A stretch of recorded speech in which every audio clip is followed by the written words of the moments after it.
Good afternoon, ladies and gentlemen, and welcome back to my channel. Today we're having a closer look to the beautiful islands of Nusa Lembongan, Nusa Ceningan and Nusa Penida.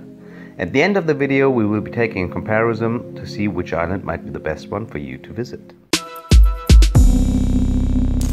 Located less than 30 kilometers southeast of Bali, the Nusa Islands have become a very popular travel destination. So let's get things started with Nusa Lembongan.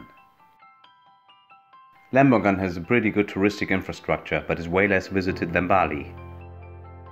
A typical day starts with a stunning sunrise.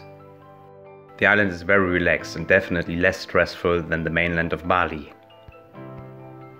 There's plenty of beautiful individual resorts which you can book for fair prices and enjoy the peaceful atmosphere. You're good advised to get a place off the spot and have a good basis to explore the island, but also to take some time and to enjoy the moment. The island is 8 square kilometers large and there's a permanent population of roughly 5,000 people. Renting a scooter is probably the best way to move around on the island. The infrastructure on Lembongan is quite good, and unless you take shortcuts, the roads are in pretty good condition.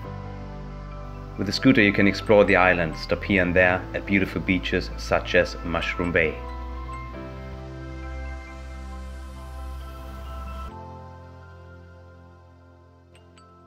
You'll find many good restaurants with delicious food and fair prices as well. We extremely enjoyed the peaceful and chilled atmosphere in Lembongan. But you can see that there's an increasing number of tourists visiting the island every year. New accommodations are being built everywhere. It might just be a question of time until it becomes overrun like Bali. Hopefully the local administration will find a way to keep the spirit up, but also open up for tourism. In the evenings it's a very good idea to stop at Devil's Tier and to witness one of the extremely spectacular sunsets.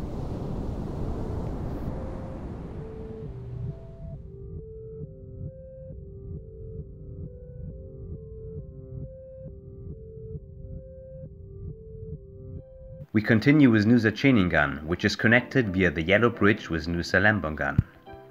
Nusa Ceningan is again less developed than Nusa Lembongan and invites everybody who would like to spend some relaxed and chilled days.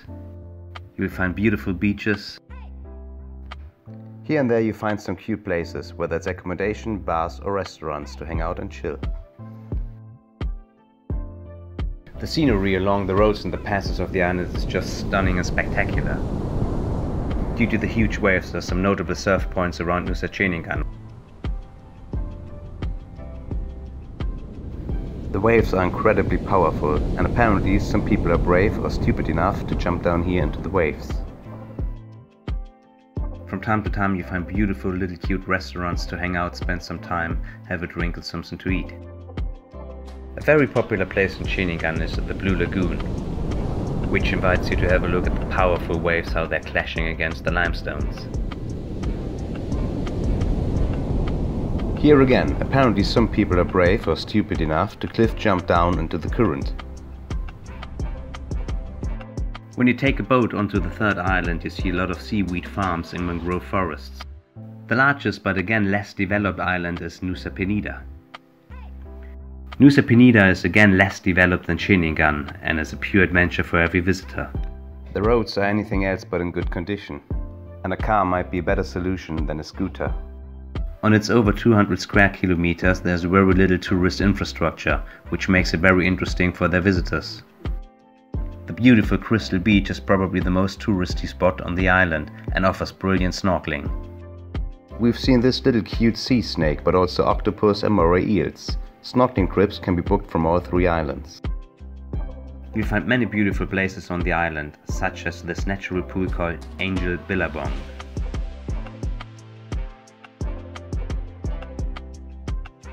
Which is just 200 meters away from this absolutely beautiful natural bridge at the Broken Beach. The beauty of this natural bridge was one of my personal highlights on the island.